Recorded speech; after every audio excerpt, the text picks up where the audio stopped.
topic of the paper, I will tell you some background. In last decade, we see the urban population.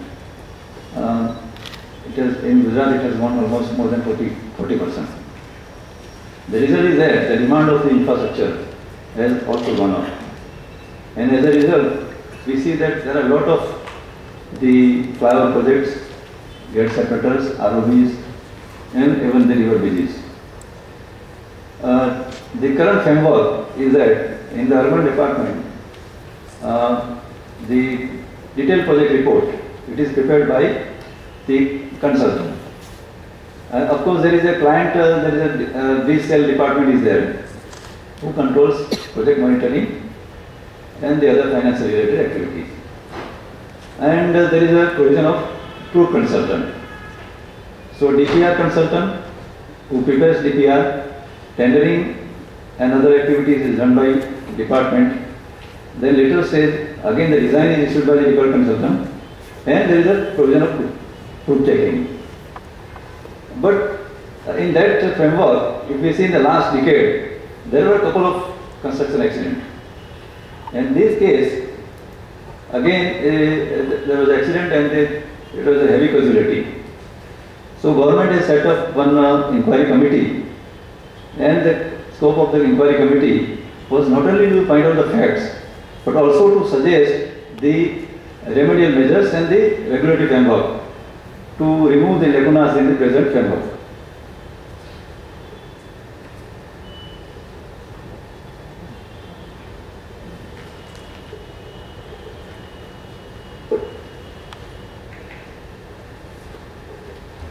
I am used to with this box.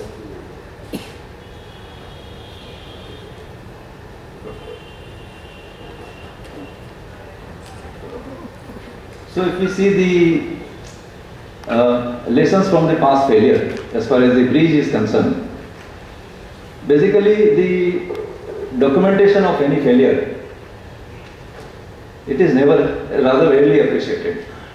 So in the present case, what we have seen that we have documented the failure.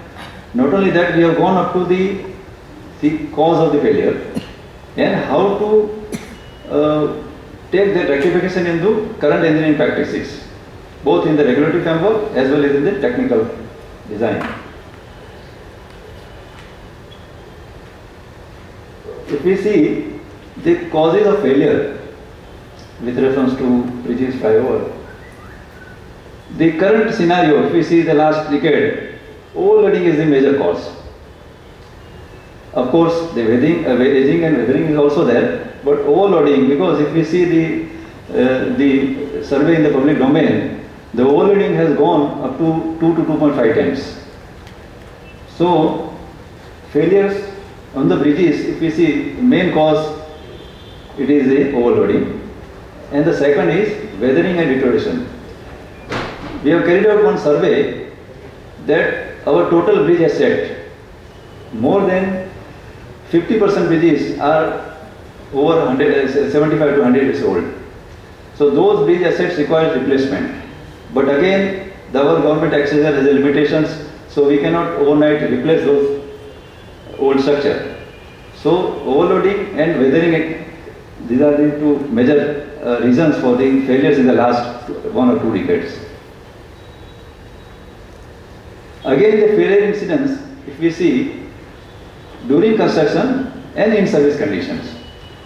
During construction also, we have seen a couple of accidents like Delhi Metro, the Surat flyover case, again in the Surat Tapi River also we have seen. Due to the faults of design problem, or maybe deficient design, or settlement of foundation, and in service condition again overloading and the aging and weathering.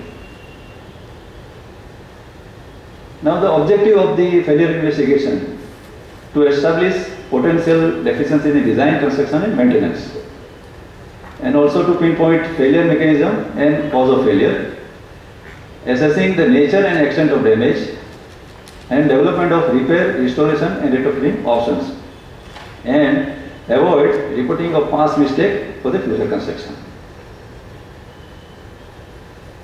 Now in this present the case study, if we see for the urban flyover, there are so many geometrical constraints. Say like this total project, it consists of a cable stayed bridge and the approaches on the left side of the river Tapti.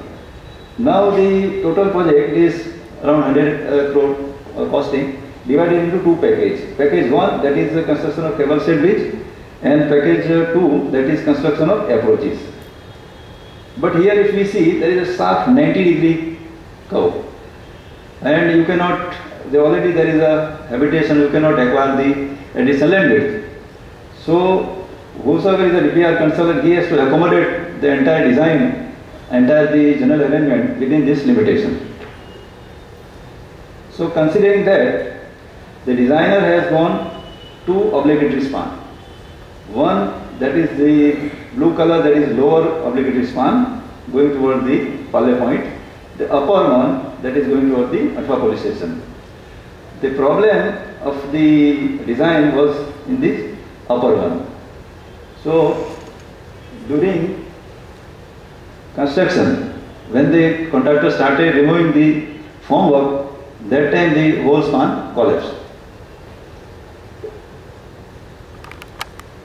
Now if we see the